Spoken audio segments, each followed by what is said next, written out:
खरंच मराठा आरक्षणाच्या संदर्भात जी आज परिस्थिती आहे, रोष तर दिसतोय, पण तरी सुद्धा निर्णय का घेता येत नाहीये? चर्चा करणार आहोत आपल्यासोबत मान्यवर पाहुणे. या चर्चेसाठी आपल्यासोबत आहेत भाजपचे आमदार नरेंद्र पाटील आपल्यासोबत आहेत.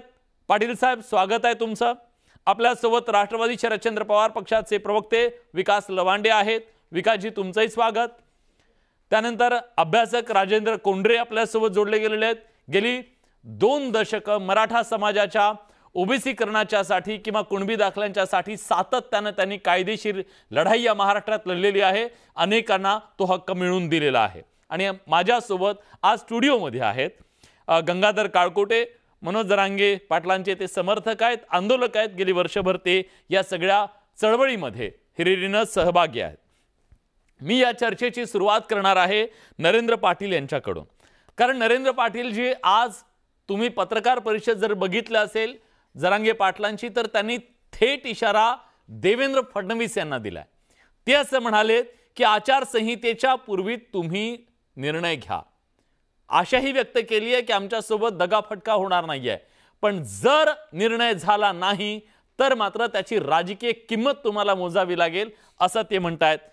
इतका रोष, इतके आव्हानं, इतकं सगळं असताना निर्णय का होत नाही हा सवाल आहे. आणि या सगळ्याकडे तुम्ही कसं पाहता? खरं म्हणजे ती पत्रकार परिषद मी पाहिली, परंतु एकंदरच जर आपण गेल्या काही महिन्यापासून, आपण काही वर्षापासून जर पाहिलं, ते सातत्याने मनोज जरांगे पाटील हे सातत्याने भारतीय जनता पक्ष आणि देवेंद्र फडणवीस साहेबांच्या विरोधामध्ये भाष्य करत आहे. जर आपल्याला सगळ्यांनाच कल्पना आहे की पहिल्या टप्प्यामध्ये म्हणजे फडणवीस साहेब ज्या वेळेला मुख्यमंत्री होते त्यावेळेला मराठा आरक्षणाचा मुद्दा, सारथीचा मुद्दा, महामंडळाचा मुद्दा त्यांनी खूप चांगल्या पद्धतीने हाताळला, त्याच्यामध्ये मार्ग काढला. आता जे सरकार आहे ते म्हणजे एकनाथ शिंदे साहेबांचं सरकार आणि एकनाथ शिंदे साहेबांची जी आमची महायुती आहे त्याच्यामध्ये भाजप आहे, त्याचबरोबर अजितदादा पवार साहेब राष्ट्रवादी काँग्रेस आहे. आणि अशा परिस्थितीमध्ये फडणवीस साहेबांनी वेळोवेळी हे स्पष्ट केलेलं आहे की राज्याच्या मुख्यमंत्र्यांनी जो काही आरक्षणाचा मुद्दा आहे तो त्यांनी नक्कीच त्या ठिकाणी निर्णय घ्यावा.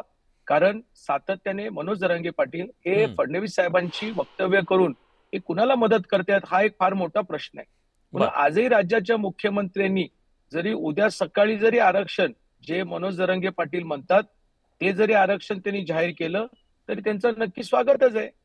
अशा परिस्थितीमध्ये फडणवीस साहेबांच्या विरोधामध्ये, भाजपच्या विरोधामध्ये बोलून त्यांना काय साध्य करायचंय हे त्यांनाच त्यांचे प्रवक्ते सांगू शकतात. ठीक आहे, मी विचारतो त्यांना. गंगाधरजी, त्यांचा प्रश्न असा आहे की जर उद्या मुख्यमंत्र्यांनी त्याच्या संदर्भातला निर्णय घेतला तर त्याचं स्वागत आम्ही करू. असं असताना, तिघांचं सरकार असताना फक्त देवेंद्र फडणवीस टार्गेट का, हा त्यांचा सवाल आहे. त्याचं कारण असं आहे की फडणवीस साहेब अनेक वेळा आपण त्यांच्या बाईट्स बघितल्या, वेगवेगळे वक्तव्य बघितली. फडणवीस साहेब बोलतात एका राज्याच्या उपमुख्यमंत्री पदासारख्या मोठ्या पदावरती आहेत, तरीही ते बोलतात आमचा DNA ओबीसीचा आहे. म्हणजे भाजप हा सगळ्यात जगातला मोठा पक्ष आहे असं दावा करतात. एवढं मोठा त्यांची केंद्रात सत्ता आहे, राज्यात 105 आमदार आहेत. हे सगळं असताना मराठा समाजाने त्यांना खूप काही दिले, तरीही ते मराठा समाजाची भाषा बोलत नाहीत किंवा मराठा समाजाबद्दल बोलत नाहीत. फक्त ओबीसी समाजाबद्दल असं कसं काय एखादा माणूस बोलू शकतो? फडणवीस साहेब एवढे हुशार आहेत, ते सगळा कायद्याचा अभ्यासक आहेत, तरीही ते मराठा समाजाला बोलण्यापेक्षा फक्त सगळ्या समाजाला सामावून घेतलं पाहिजे. परंतु ओबीसीमध्ये न येऊ देण्याची भूमिका त्यांनी वारंवार घेतली. 50% आतलं, 19% आतलं जे आमचं हक्काचं आरक्षण आहे ते आम्हाला मिळू नये किंवा त्याच्यावरचं आरक्षण फडणवीस साहेब वेळोवेळी देतात, द्यायचं बोलतात आणि त्याचं समर्थन करतात. परंतु 50% आतलं कधीही ते बोलत नाहीत.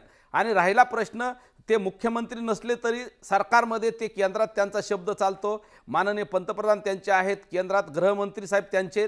EWSचं 50%च्या वरचं आरक्षण त्यांनी दिलं आणि ते टिकवलं. मग 50%च्या आतलं सुद्धा आरक्षण ते देऊ शकतात आणि टिकवू शकतात. परंतु जाणून बुजून ते जरी म्हणत नसले, परंतु सगळा सरकारचा रिमोट कंट्रोल हा फडणवीस साहेबांच्या हातात आहे आणि ते मराठ्यांना ओबीसीतून आरक्षण मिळवून देणार नाहीत असे त्यांचे अनेक वक्तव्य आहेत. ज्यावेळेस सगळे सोयरेची आधी सूचना काढली त्याच्या दुसऱ्या दिवशी त्यांचं स्टेटमेंट आलं होतं. वेळोवेळी ते ओबीसीच्या आरक्षणात धक्का लागणार नाही असं म्हणतात. म्हणजे मराठा समाजाला ओबीसीत येऊ न देण्याची त्यांची भूमिका वेळोवेळी स्पष्ट झालेली आहे आणि म्हणून मनोज दादा त्यांना बोलत असतात. पाटील साहेब त्यांचं म्हणणं आहे की रिमोट कंट्रोल आहे ना या सत्तेचा तो त्यांच्या हातात आहे, म्हणून आम्ही त्यांच्याकडे मागतोय. पटतंय तुम्हाला हे? मी जराही यांच्या विषयावरती सहमत नाहीये. हम्म ज्या वेळेला राज्याचे प्रमुख म्हणून देवेंद्र फडणवीस साहेब होते त्यावेळेला सभागृहामध्ये विरोधी पक्ष नेता काँग्रेस आणि राष्ट्रवादी होता. त्यावेळेची जर तुम्ही सगळे व्हिडिओ क्लिप्स बघितले तर राष्ट्रवादी काँग्रेसनी मराठा समाजाला आरक्षणाच्या संदर्भामध्ये कधीही उघडपणे भूमिका घेतली नाही. देवेंद्र फडणवीस साहेबांनी पहिल्या टप्प्यामध्येही गायकवाड आयोगाच्याच माध्यमातून फार कमी वेळेमध्ये ते सर्वेक्षण करून या ठिकाणी 16% आरक्षण जाहीर केलं आणि 50% दिलं. 12 आणि पाटील साहेब वरचं दिलं, ठीक आहे. त्याच्यामुळे टिकला नाही. त्यांचं पूर्ण होऊ द्या, मी त्यांचं पूर्ण होऊ आता द्या. माझं त्यांचं पूर्ण पण होऊ द्या. ऐका ना, 12 आणि 13% हायकोर्टाचं त्या ठिकाणी आरक्षण टिकलं. त्यांनी जे आरक्षण दिलं ते चांगल्या विचाराने दिलं. आजपर्यंत कधी राष्ट्रवादी काँग्रेस शरद पवार गटाने दिलं नाही. आजपर्यंत ती काँग्रेसमध्ये आता भरपूर नेते आहेत, कधी पृथ्वीराज चव्हाण, कधी वेगवेगळे नेत्यांनी दिलं नाही. परंतु हे आरक्षण त्यांनी देऊन सुप्रीम कोर्टापर्यंत टिकवलं. महाराष्ट्रामध्ये जे काही भरत्या झाल्या त्यावेळेला पहिल्यांदा इतिहासामध्ये 1980 पासून माझ्या वडिलांच्या नंतर जी आंदोलनं सुरू झाली, वेगवेगळ्या नेत्यांनी आंदोलनं केली, पहिल्यांदा त्या भरत्या झाल्या.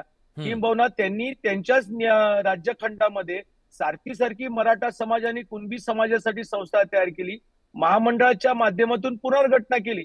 आता प्रत्यक्षामध्ये जर राज्याचे मुख्यमंत्री म्हणून एकनाथजी शिंदे साहेब आहेत आणि शिंदे साहेबांनी आरक्षणाची त्यांची स्पष्ट भूमिका घ्यावी हे पूर्णपणे देवेंद्र फडणवीस साहेबांनी या ठिकाणी स्वतः जाहीर केलेलं आहे. आता हे जाहीर केल्यानंतर जाणीवपूर्वक आमचे मित्र गंगाधर काळकुटे जे मगाशी स्टेटमेंट करतात हे एकदम चुकीचं आहे. ठीक आहे, फडणवीस साहेबांचं दिल्लीमध्ये काय वर्चस्व आहे हे आम्हाला माहिती आहे, त्याबद्दल वादच नाहीये. सगळे पक्ष सगळ्या जाती धर्माला घेऊन चाललेले आहेत. मग घ्या ना सर निर्णय. आम्ही मनोज दादा म्हणतायत, आम्ही म्हणतो निर्णय घ्या ना. मग अजून आचारसंहितेला वेळ आहे सर. मनात आणलं तर एका दिवसात होऊ शकतं. पाटील साहेब, फडणवीस साहेबांनी मनात आणलं तर एका मिनिटात प्रश्न सुटतो, एकाच दिवसात. गंगाधरजी, आजच्या चर्चेचा विषय आपला काय आहे की देवेंद्र फडणवीस साहेबांना का टार्गेट केलं जातं, हाच मुद्दा आहे ना.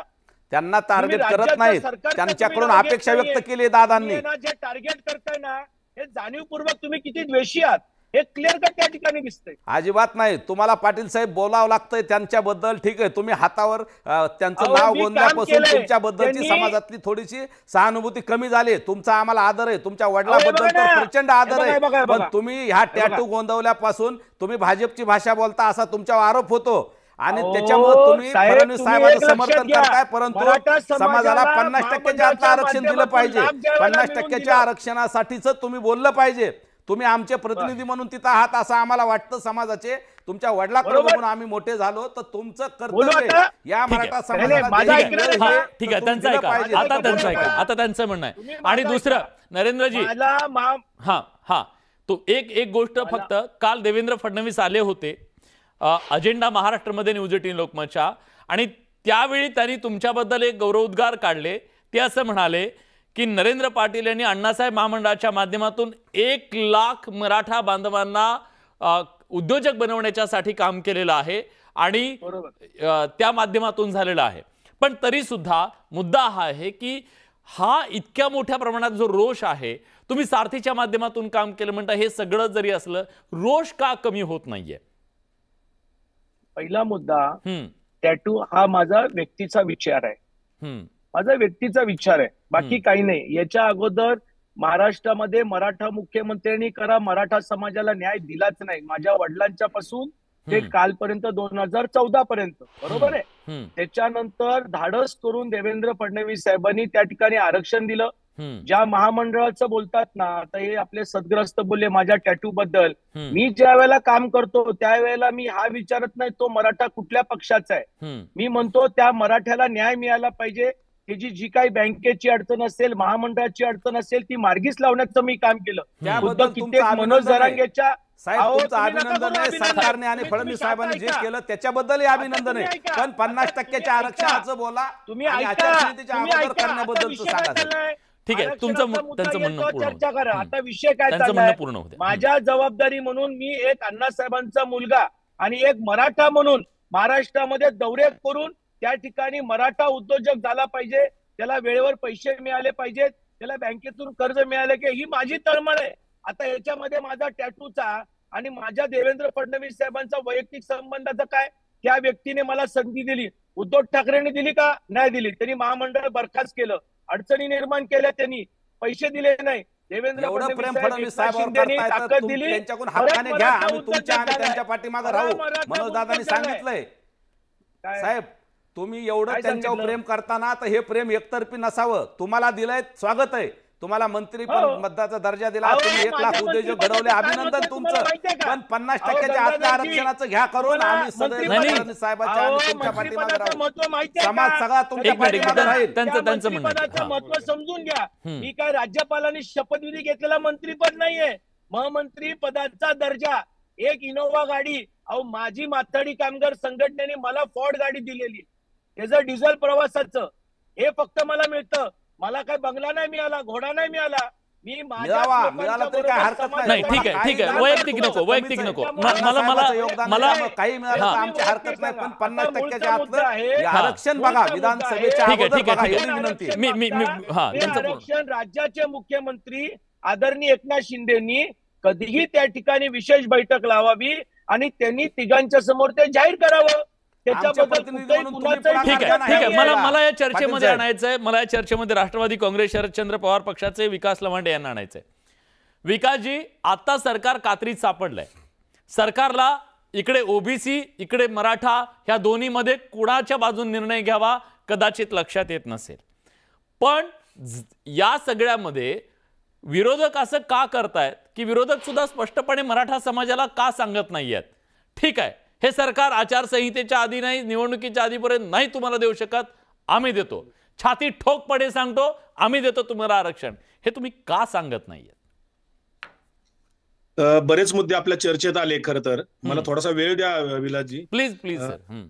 कारण याची खूप कहाणी आहे. आता इथे नरेंद्र पाटील जे आमदार, ज्यांनी देवेंद्र फडणवीसांना वाहून घेतले स्वतःला आणि तसा टॅटू काढलाय, की व्यक्तिप्रेमात अडकलेले नरेंद्र पाटील ते देवेंद्र फडणवीसच्या पुढे जाऊ शकत नाही, त्यांच्यासाठी देवेंद्र हे देव झाले. आता मुद्दा राहतो की यांनी सांगितलं की माझे वडील होते तेव्हापासून आता देवेंद्र फडणवीस मुख्यमंत्री होईपर्यंत कुणीच काय केलं नाही. हे दादांत खोटं, हे बाळभोतपणाचं वाक्य आहे, याला काही आधार नाही.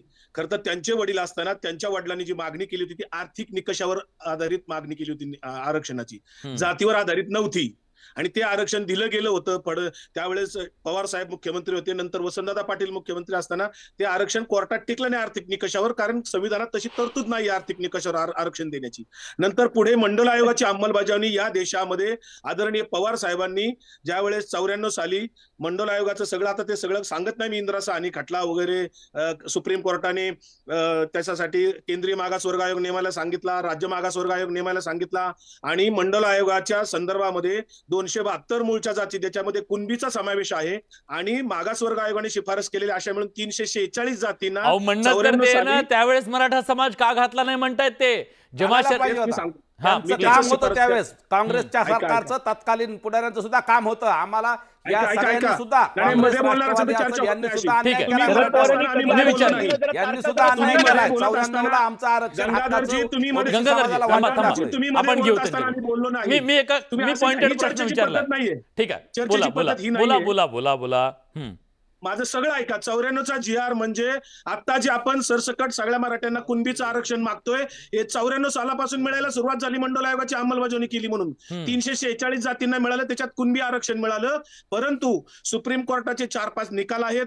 मंडल आयोगाचा शिफारशीमध्ये आहे की मराठा आणि कुणबी एक नाहीत. नंतर खत्री आयोग सांगतो मराठा कुणबी एक नाहीत. नंतर बापट आयोग सांगतो मराठा कुणबी एक नाहीत. असे अनेक कोर्टाचे सुद्धा निकाल आहेत, हायकोर्टाचे निकाल आहेत, सुप्रीम कोर्टाचे. सर्वे करून घ्यायला पाहिजे होता. तुमचे आयोग जे आयोगाचा संदर्भ त्यावेळेस तुमचे सरकार होते, तुम्ही पण द्यायला पाहिजे होतं. तुम्ही चूक केली म्हणून आम्ही महायुतीकडून मागतोय.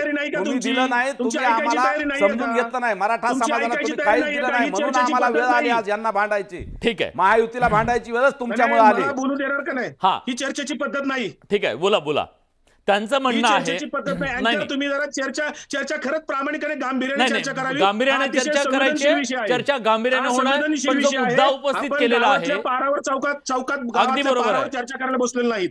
विकासजी, मुद्दा हा आहे, जेव्हा तुमच्या हातात सत्ता होती. मला पूर्ण करू द्या, मला माझं पूर्ण करू द्या. करा पूर्ण, तोपर्यंत कोणी बोलू नका, त्यांचं पूर्ण. आरक्षणाची मराठा आरक्षणाची खऱ्या अर्थाने मोठ्या पातळीवर तीव्रतेने मागणी आली ती 2009 नंतर. महाराष्ट्रातल्या 18 मराठा संघटना 2009 साली एकत्र आल्या. त्यांनी त्याच्यामध्ये मोठ्या प्रमाणावर मागणी सुरू केली आणि मग पृथ्वीराज बाबा चव्हाण मुख्यमंत्री असताना नारायण राणे समिती नेमली गेली. त्याच्यामध्ये 16% मराठ्यांना आरक्षण दिलं गेलं, परंतु ते कोर्टात टिकलं नाही, हे जग जाहीर आहे. त्याच्यानंतर पुढे काय झालं? समितीवर आरक्षण टिकतं का? समितीवर आरक्षण टिकतं का? समितीवर आरक्षण टिकतं का मला सांगा? आयोग आरक्षण देण्याचा अधिकार समितीला आहे का? कधीतरी तुम्ही महाराष्ट्राला खरं सांगा ना. आणि त्याच्यामध्ये जे काही त्रुटी होत्या त्याच्यातल्या त्रुटी कोर्टाने जे दाखवून दिल्या त्याच्यानंतर पूर्तता करायच्या ऐवजी गायकवाड समिती नेमली. परंतु 2017 मध्ये केंद्र सरकारने राज्याचे 102वी घटना दुरुस्ती करून राज्याचे अधिकार काढून घेतले.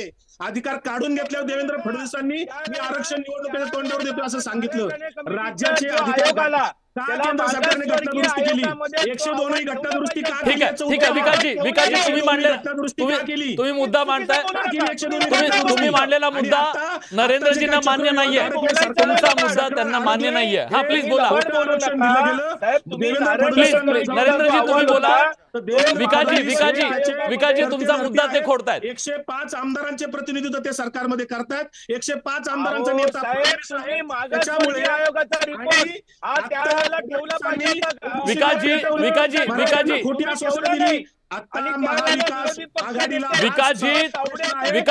तुमचा मुद्दा त्यांना मान्य नाहीये. तुमचा मुद्दा त्यांना मान्य नाहीये. प्रस्ताव द्यावा महायुती सरकारने की असा आमचा प्रस्ताव आहे. का प्रस्ताव देत नाही महायुती सरकार? तुम्ही वसंतदादा पाटलांचं नाव घेतलं, आंदोलन कोणी चालू केली? ठीक आहे विकासजी थांबा, त्यांचं पूर्ण होऊ द्या. मराठा गुणरत्न सदावर्ते त्या पाटील वगैरे वकील लढतात. विकासजी नाही मग मी दोघांनाही थांबवेल. मला दोघांनाही थांबवावं लागेल. विकासजी तुमचा आवाज मला कमी करावा लागेल. प्लीज विकासजींचा आवाज थोडा कमी करा. विकासजींचा थोडा आवाज कमी करा. नरेंद्र पाटीलजी तुम्ही बोला. मला या चर्चेत अभ्यासकांना आणायचंय. मला त्यांना विचारायचंय, तुम्ही पटकन उत्तर द्या 30 सेकंदात. त्यांचा कुठला मुद्दा तुम्हाला खोडायचा आहे, त्याच्यानंतर मी कोंढरे सरांकडे जाणार आहे. नारायण राणे साहेबांनी जो अहवाल दिला तो मागासवर्गीय आयोगामध्ये तो दिला पाहिजे होता. तो त्यावेळेला दिला गेला नाही. का दिला गेला नाही हे त्यावेळेला तुमचे काय म्हणतात त्याला पृथ्वीराज चव्हाण चांगल्या पद्धतीने उत्तर देऊ शकतील. हा आयोगाचा रिपोर्ट हा 2014च्या खासदारकीच्या अगोदर तो रिपोर्ट सादर केला होता सभागृहामध्ये. मग त्यावेळेला त्यांनी का दिला नाही? पहिला मुद्दा. दुसरा मुद्दा, शरदचंद्रजी पवार साहेब, स्वर्गीय वसंतदादा पाटील यांच्या कुठल्याही सरकारी कालखंडामध्ये कधीही मराठा समाजाला आरक्षण मिळावं अशा कुठल्याही प्रकारच्या हालचाली झाल्या नाही. इव्हन दो बापट आयोग, मंडल आयोगामध्ये मराठाला आरक्षण मिळावं ही मागणी होती. मुख्यमंत्री असताना शरद पवारांनी कधी मराठा समाजाला न्याय दिला नाही ही वस्तुस्थिती आहे. बोलू नका. प्रवक्त्यांना विनंती आहे कृपया करून निकाल वाचा, अभ्यास करा. मराठा शब्द बोलू नका. बोलू नका. बापट आयोग काय सांगतो, खतिबी आयोग काय सांगतो, कोर्टाचे निकाल काय सांगतात जरा वाचा. मराठा आणि कुणबी एक आहेत, अजून कुणी मान्य केलेलं नाही. मराठ्यांचं मागासले पण अजून कोर्टात सिद्ध झालं नाही. आणि मराठा समाजाच्या आरक्षणाच्या विरोधामध्ये मतदान झालं. केली राज्याचे अधिकार का काढून घेतले? सरकार होतं. राज्याचे अधिकार का काढून घेतल्याचं उत्तर द्या. माहिती घ्या. 102 घटना दुरुस्ती करून राज्याचे राजेंद्र कोंढरेंना विचारा, जे सातत्याने या विषयाची चर्चा करतात त्यांना अधिकची माहिती आहे. ठीक आहे, मी विचारतो. मला या चर्चेमध्ये राजेंद्र कोंढरे सरांना आणायचं आहे. कोंढरे सर, सॉरी खूप उशिरानं तुमच्याकडे येतोय, पण ह्या राजकीय प्रतिक्रिया मी घेतल्या. कोंढरे सर, असं काय आहे, घोडं नेमकं कुठं अडलेलं आहे? का सरकारला तर रोष दिसतो, निवडणुका तोंडावर आहेत, जर निर्णय घेतला नाही तर रोषाला सामोरं जावं लागणार आहे, तरी सुद्धा निर्णय होत नाही. घोडं अडलंय कुठे? काय अशी नेमकी अडचण आहे? विषयाचा चौथा झाल्यानंतर त्याच्यातला अर्क कसा काढायचा असाच गोंधळ मला या सगळ्या गोष्टीमध्ये दिसतोय. थोडस लवांडे खरं बोलले ते, पण तुम्हाला अर्ध्या मिनिटामध्ये इतिहास सांगतो प्लीज. तुमची चर्चेमध्ये मी माझ्या ऑफिसमध्ये 2 सप्टेंबर 1990 रोजी ही विश्वनाथ प्रताप सिंगांना मराठा महासंघाने पत्र दिलं होतं. आणि मंडल आयोगाचा हे पण आपल्या सगळ्याच अभ्यासकांना माहित नाही, मंडल अहवाल हा कधी संसदेमध्ये टेबल झाला नाही. तो कधी सर्वोच्च न्यायालयाने तो स्वीकारलेला नाही. ऑफिस मेमोरंडम वर ते आरक्षण दिलेलं आहे. लवांडे म्हणतात तसं नाही, तर कुणबी ही जात 1967 पासून त्याच्यामध्ये आहे. आता राष्ट्रवादी काँग्रेसचे ज्या वेळेस 22 नगरसेवक हे वाऱ्यावर सोडून दिले होते यांच्या पक्षाने, त्याची बातमी आहे 20 नोव्हेंबर 2017 आणि यांच्या पक्षाचे 18 नगरसेवक हायकोर्टामध्ये जाऊन मी टिकवले. यांच्या नेतृत्वाने त्यावेळेस फिरायला देशमुख, मिरायवायला पाटील आणि निवडणुकीला कुणबी अशी भूमिका घेऊन यांना वाऱ्यावर सोडलं होतं. ते कुणबी प्रमाणपत्राची लढाई आम्ही 14 वर्ष न्यायालयात लढवली आणि तुम्हाला आज सांगतो मी 2017 साली कोणत्याही जाती धर्माला न दुखावता 3 दुरुस्त्या केल्या. 11 लाख प्रमाणपत्र 55 कुणबी घटकांना मिळाली. त्यानंतर आत्ता माझ्याकडे मराठवाड्याचं रेकॉर्ड आहे. गंगारामजी यांनी माझे मित्र आहेत. तुम्हाला सांगतो 2363 कुणबी प्रमाणपत्र 1986 ते 2023 पर्यंत निघाली, म्हणजे 2%. आणि 98% कुणबी प्रमाणपत्र 24,023 पासून आता 1,65,613. आता याच्यातला गोंधळ कुठं अडलाय ते मी समजून सांगतो आणि सगळ्या महाराष्ट्राने हा वारंवार समजून घेतला पाहिजे. ह्याच्यात अडलंय कुठं घोड, तर गॅझेटियर लागू करणे म्हणजे काय, तर त्या काळातल्या 24.9 का 34.9 लोकसंख्येचं आज डिक्लेरेशन द्या. ह्याच्यात पहिली तांत्रिक अडचण काय आहे, तर एसीबीसीचं सर्टिफिकेट घेऊन ज्यांनी व्हॅलिडिटी घेतली त्यांना कुणबी होता येत नाही. ज्यांनी कुणबी म्हणून प्रमाणपत्र घेतलं त्यांनी व्हॅलिडिटी घेतली त्याला मराठा होत नाही. त्या बाबतीत लवांडे बोलले ते खरं आहे की जे खत्री कमिशनचा रिपोर्ट होता त्यांनी सरसकट मराठ्यांना कुणबी मानायला नकार दिला. नॅशनल बॅकवर्ड क्लास कमिशनने पण तसा नकार दिला. त्याचे 2 रेफरन्स असे होते की त्यांनी मराठा समाजामध्ये अनेक रेफरन्स असे की ते अंतर्गत स्तर म्हणून त्यांनी त्याच्यामध्ये त्या पद्धतीने पाहिलं. आणि दुर्दैवाने मांडणी करताना आमच्यातले सरंजामदार, उद्योगपती, कारखानदार आणि सहकार सम्राट असं चित्र रंगवलं जातं नेहमी आरक्षणात. त्यामुळे निगेटिव्हिटी ही त्या पद्धतीने पाहिली जाते. हा मराठा समाजावरचा मोठा अन्याय आहे. आता याच्यातला दुसरा मुद्दा जो अडकलाय तो की सगळ्या मराठ्यांना कुणबीचं आज डिक्लेरेशन करायचं किंवा ते गॅझेटियर लागू करायचं झालं तर त्या गॅझेटियर मध्ये सगळ्याच जातीची लोकसंख्या आहे. मग त्या सगळ्या जातीच्या लोकसंख्येचं डिक्लेरेशन तुम्हाला आज करताना याच्यामध्ये लाखो केसेस हायकोर्टाने ह्याच्यामध्ये जातील. कारण आता जात पडताळणीचे कुठल्याही तुम्ही जिल्हा कमिटीकडे गेला तर निवडणुकीमधल्या केसेस हायकोर्टामध्ये, सुप्रीम कोर्टामध्ये वारंवार जातात. आता नवनीत राणांची केस त्याच्यामध्ये चालू होती. त्यामुळे जात प्रमाणपत्र देण्याचा जो मूळ कायदा आहे ह्या कायद्यामध्ये पहिलीच अट अशी की अर्जदाराने त्याची वंशावळ सिद्ध करून पुरावा देऊन त्याचं प्रमाणपत्र मिळावं. ते आज मराठवाड्यात इथपर्यंत आलं, ते 10 लाखापर्यंत जाईल. आता खरा मुद्दा कुठं अडकलाय की ज्याच्याकडे पुरावाच नाही आणि त्याला कुणबी प्रमाणपत्र पाहिजे, बरोबर, तर ते सुद्धा आपल्या कायद्यामध्ये 2000 सालापासून आणि 2012च्या रूल मध्ये ऑलरेडी आहे. काय आहे तर एखाद्या व्यक्तीने शपथपत्र सादर केल्यानंतर त्यांनी एव्हिडन्स केलं, म्हणजे आता खाटीक समाजाला परवाच एका प्रमाणपत्र दिलं, त्याच्या घरी काय बघितलं, एक ते लाकडी ओंडका आणि सत्तू आणि त्याचे घरातले सगळे संबंध नातेवाईकांचं रेकॉर्ड केलं तर दिलं सर्टिफिकेट. तसं सर्टिफिकेट सुद्धा कुणबी प्रमाणपत्राच्या बाबतीत रिलेव्हंट डॉक्युमेंट जर दिले तर ते पण आज मिळू शकतं. आता मूळ अडचण आहे की सगळ्या मराठ्यांना कुणबी डिक्लेरेशन करण्यासाठी कायदा तसं मानत नाही, हे पहिलं लक्षात घेतलं पाहिजे. ती मूळ अडचण आहे, ती मूळ अडचण आहे. आणि ती मूळ मला एक सेकंड सांगू द्या सर, वेळ कमी आपल्याला. महाराष्ट्राच्या मंत्रिमंडळातले पहिले जे मंत्री त्या ठिकाणी जात होते चर्चेला, त्यामध्ये जरांगे पाटलांची पहिली मागणी होती मराठवाड्यात कुणबी प्रमाणपत्र द्या. सरकारने मान्य केली, ती पुढे सरकली. नंतरच्या ज्या मागण्या होत्या त्या मागण्यांचा अन्वयार्थ आणि अभ्यास ऐका ना, त्या मिळाल्या, मान्य करा तुम्ही. त्यानंतरची जी मागणी आहे ना की जी सरसकट कुणबीकरण किंवा गॅझेटियर लागू करणं, याचा आवाका आता राजकीय व्यवस्थेत कोणत्याही व्यक्तीकडे नाही. त्याचं कारण काय की याचा त्या क्षेत्रातले जे तज्ज्ञ आहेत, जात पडताळणी क्षेत्रातले तज्ज्ञ आणि सर्वोच्च न्यायालयामध्ये, उच्च न्यायालयामध्ये ज्यांनी कास्ट व्हॅलिडिटी हा शब्द विषय हँडल केला, त्यांच्याकडनं ऍडवाइस घेऊन याच्यातनं एक लाईन ऑफ ऍक्शन ठरवली पाहिजे आणि मग पुढे जायला पाहिजे, असं माझं वैयक्तिक मत आहे. नाहीतर ह्याच्यातनं अडचण सांगतो शेवटची. आता महाराष्ट्रातलं मराठा कुणबी परत एसीबीसी आरक्षण म्हणजे मराठा आरक्षण, राज्याचा 52% जो आरक्षणाचा कायदा आहे हा सुद्धा कायदा सर्वोच्च न्यायालयामध्ये चॅलेंज आहे. 50%च्या वरची जे 2% एसबीसी आरक्षण आहे तेही मुंबई उच्च न्यायालयात चालू आहे.